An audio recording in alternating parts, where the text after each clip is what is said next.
Bonjour Wadi, merci beaucoup d'accepter une seconde fois notre invitation. Bonjour. On s'était eu, je crois, en mai dernier pour évoquer les sujets du rétrofit et de Phoenix Mobility en particulier. Depuis, Exact. il y a eu beaucoup d'innovations, d'informations, de sujets, on va dire, marchés qui ont été dans le sens du rétrofit. Il y en avait déjà en mai, mais là, il y en a encore plus. Ma première question, elle est très directe. Est-ce que tu as pu voir un impact des incitations gouvernementales en faveur du rétrofit dans, euh, dans le carnet de commandes de Phoenix Mobility? Ouais. Alors, il y a eu plusieurs mesures qui sont venues en fait à la suite de l'ouverture du marché en avril dernier. Donc en fait, depuis le mois de mai-juin, avec le plan de relance automobile, on a du coup une prime à la conversion dédiée au rétrofit qui maintenant est généralisée d'un point de vue, au niveau national. Donc tout le monde peut bénéficier de 2 500 à 5 000 euros pour la conversion d'un véhicule. Sous certaines conditions. Ça touche les particuliers, les professionnels et les collectivités. Et en plus de ça, depuis le mois de septembre-octobre, on a une prime au rétrofit en région Île-de-France à hauteur de 2 500 euros. Ce qui veut dire qu'on commence à avoir des primes, alors, et en complément de la prime qui était déjà en place depuis le début de l'année dans la métropole de Grenoble, qui peut monter jusqu'à 6 000 euros pour les professionnels. Donc ça veut dire qu'on commence à avoir des subventions nationales, des subventions locales qui viennent favoriser l'achat, enfin la conversion d'un véhicule et le secteur du rétrofit. Donc c'est super favorable. Ça va permettre en fait à la filière de pouvoir amorcer son décollage. Et on sait que d'autres collectivités, d'autres régions et d'autres métropoles ont le même type de réflexion.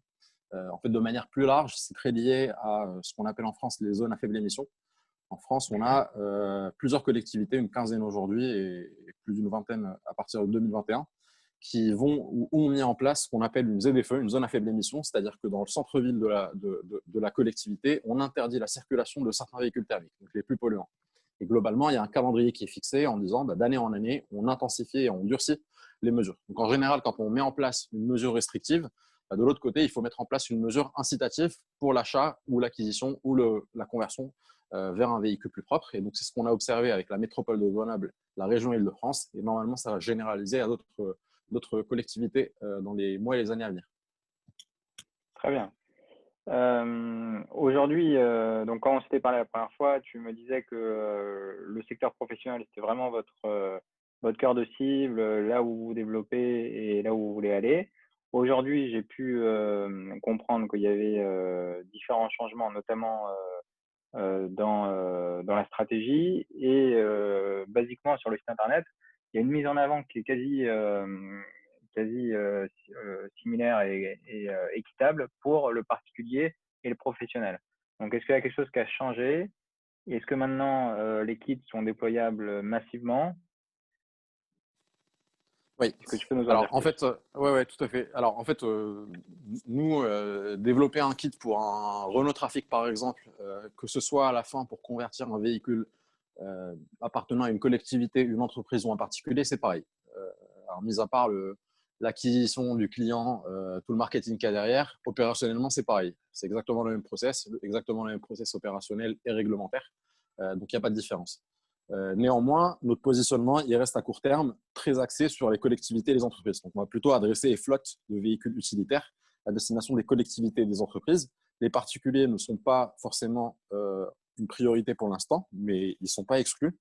Donc, notre site a vocation à communiquer avec les deux, étant donné que les particuliers seront une cible plutôt à moyen terme. Donc, c'est ce qui explique qu'on n'exclut pas les échanges avec les particuliers via le site.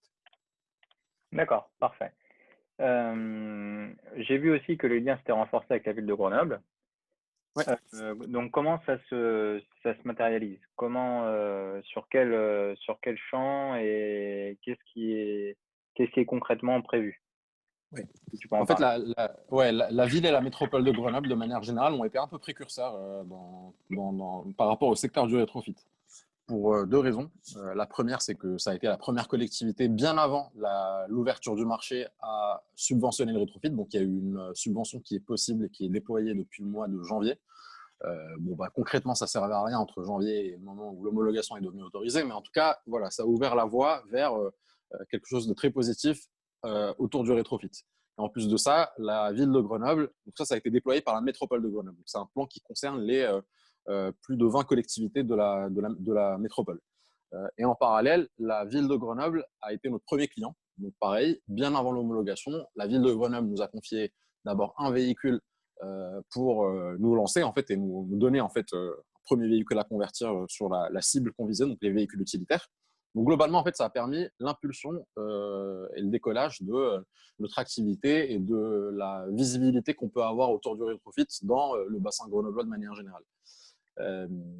Donc, ce lien, en fait, il perdure dans le sens où, forcément, quand on a converti un véhicule, il y a un service client qui est déployé, du support. Ce véhicule, comme c'était le premier, c'est aussi un véhicule qui a beaucoup de sens puisque il est sur les routes, il nous permet d'avoir des feedbacks clients et d'être un petit peu en avance de phase par rapport à ce que peuvent faire les autres acteurs qui travaillaient plutôt avec des particuliers. Les liens sont toujours existants, ils ont vocation à se renforcer puisque l'objectif c'est pas forcément de s'arrêter à un véhicule mais d'en faire plusieurs pour coller à notre stratégie. En principe, dans les mois et les années à venir, on aura d'autres deals et d'autres véhicules à convertir pour des entreprises, des collectivités de la région grenobloise. Très bien.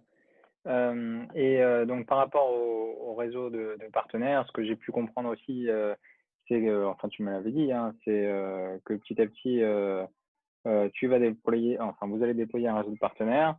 Là, ça me semble plutôt bien amorcé. Je pense que les protocoles sont prêts et que les premiers accords sont prêts, non? Oui, tout à fait. En fait, notre modèle opérationnel qui consistait initialement à développer, produire et installer les kits nous-mêmes, il a vocation à évoluer. Donc, forcément, on est obligé dans un premier temps de faire ça parce qu'il faut passer par une courbe d'apprentissage, mettre en place les protocoles, les process avant de pouvoir ensuite externaliser une partie de la chaîne opérationnelle. Maintenant que c'est en train d'aboutir, effectivement, on est en train de procéder à une évolution du modèle opérationnel qui va consister à non plus convertir des véhicules que nous-mêmes, mais avec des partenaires garagistes, des partenaires installateurs qu'on est aujourd'hui en train de sourcer et de former. Globalement, à partir du milieu de l'année 2021, il sera possible de convertir des véhicules d'abord dans la région grenobloise et ensuite à travers tout le pays via des kits développés par Phoenix Mobility. D'accord, donc pas encore de nom de réseau à communiquer. Non, pour l'instant, ce n'est pas encore communiqué puisque c'est encore en cours de finalisation. Mais ça le sera à partir de 2021. Parfait. Et ensuite, sur le recrutement, c'est important d'en parler parce que je pense que en fonction de tout ce développement, forcément, il y a des fonctions dont vous avez besoin. Est-ce que tu as des guidelines particulières, des recherches de profils particulières? On ne sait jamais. Ouais. Donc, juste pour remettre un peu de contexte, lorsqu'on avait échangé la dernière fois en mai, on sortait du confinement, je pense qu'on était encore en confinement, Oui, et on était une équipe de entre 8 et 10 personnes en comptant les fondateurs, les salariés et les stagiaires. Là, aujourd'hui, la taille de l'équipe a doublé, puisque on a dû renforcer les équipes qui s'occupent de l'homologation, des tests, de la validation, et aussi un petit peu une partie de l'équipe produit et production. Tout ça en fait pour préparer le lancement commercial à l'échelle qui est prévu pour 2021. Il y a eu beaucoup de recrutements à partir de septembre. On a recruté en moyenne une personne par semaine. Ça allait assez vite. Là, on a une équipe qui stabilise à peu près entre 15 et 20 personnes. Et on vient de lancer en fait une nouvelle phase de recrutement, un nouveau plan de recrutement qui vise à recruter entre 5 et 10 personnes sur le premier semestre de l'année 2021 sur des postes qui vont de la supply chain, la qualité, la production et qui vont jusqu'au business développement, les sales, etc. Donc, c'est assez varié. Il y avait aussi des devs, des ingés en électronique embarquée. Donc, il y a aujourd'hui et en ce moment une dizaine de postes, que ce soit en CDI ou en stage, qui sont disponibles sur le site. On vient de les lancer il y a 2 jours. parfait. Parfait. Et donc, il y a un point qui peut être abordé, je pense, dans les discussions que tu peux avoir avec les clients, c'est aussi le rechargement. Donc, maintenant que vous transformez des véhicules vers l'électrique, est-ce que vous accompagnez aussi vos clients vers l'installation de bornes de recharge? Alors ça tombe bien, c'était le sujet de ma semaine, c'était mon sujet de la semaine puisque on est en train de nouer un partenariat avec un fournisseur et un installateur de bornes de recharge. Donc juste pour remettre un peu de contexte, nous depuis le début, on est en mesure de proposer aux clients de la charge alternative basique en 3,3 ou 6,6 kW. Prise domestique ou wallbox, ça peut monter jusqu'à 22 kW, on est sur la norme T2. Et on propose aussi de la charge rapide via du CHAdeMO depuis le début. Aujourd'hui, on a des développements qui sont en cours pour proposer du CCS combo à partir de 2021. Donc la réponse c'est oui, on propose de la charge lente, de la charge accélérée ou de la charge rapide. À partir de 2021, on proposera de la charge ultra rapide, du coup avec le CCS combo. Et on a un partenaire avec qui on travaille et qui permettra de fournir et de distribuer et d'installer ces bornes de recharge pour nos clients. D'accord, d'accord. Donc, sur les flottes, vous allez jusque-là. Donc, c'est quelque chose. Oui, tout à fait. Bah, l'objectif, en fait, c'est d'apporter une réponse globale et d'apporter une offre complète à nos clients. C'est-à-dire qu'on ne va pas leur proposer uniquement la conversion et puis s'arrêter là. En fait, l'objectif, c'est quand même de leur proposer une solution qui soit clé en main, puisqu'on fait la conversion, on assure le service après-vente, il y a du support, il y a de l'installation de bornes de recharge si nécessaire, il y a de la mise en relation avec des fournisseurs d'électricité verte qui sont aussi en négociation. Là, on est en train de packager et de marketer notre offre pour l'année 2021. D'accord. Et sur les batteries, j'ai une question qui résonne un peu comme une réflexion, mais peu importe. Ouais. Le circuit d'approvisionnement des batteries Phoenix Mobility, est-ce que ça ferait sens pour toi d'avoir des batteries qui feraient une seconde vie dans vos kits? Tout Donc, simplement, je te pose la question par rapport à l'autonomie que tu proposes et au fait que les batteries sont aujourd'hui très performantes dès lors qu'on les recycle un petit peu. Mais est-ce que tu envisages ce circuit? utiliser des batteries de seconde vie dans nos kits.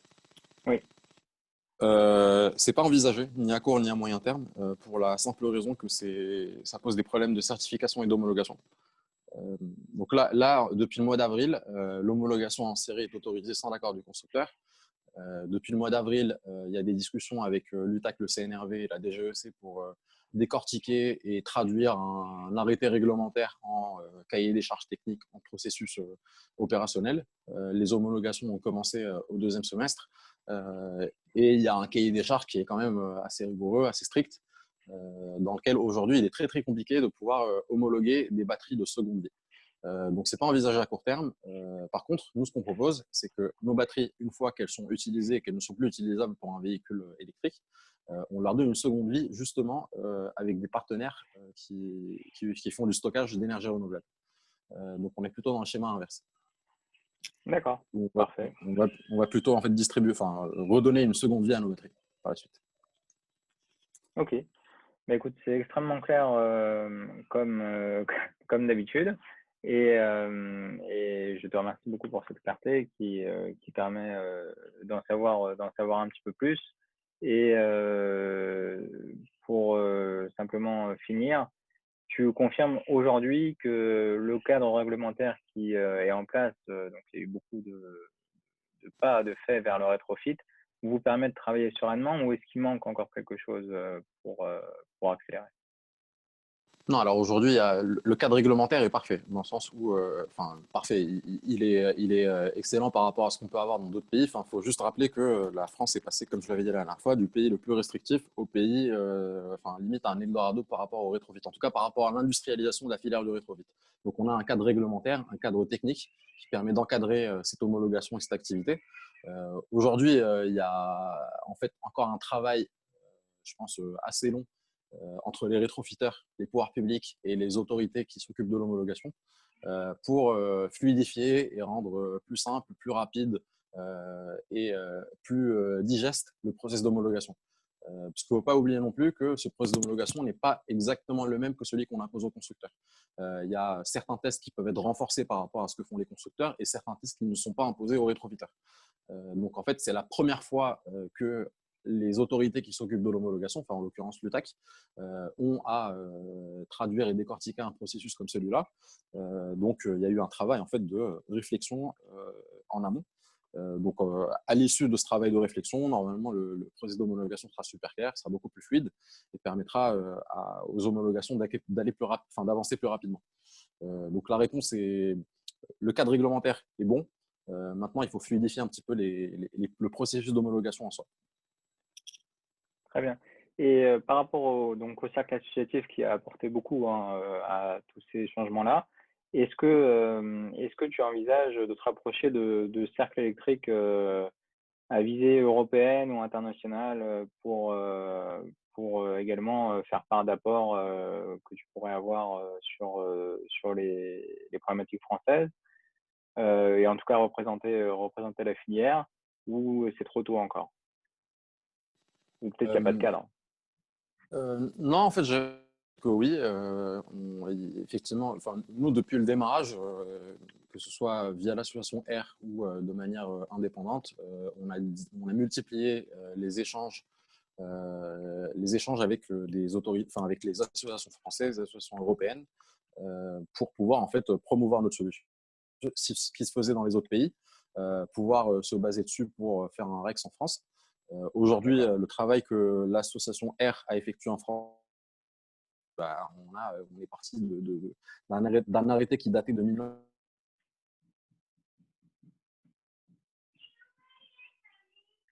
Pensé jamais libéralisable, ou en tout cas industrialisable, de pouvoir s'industrialiser.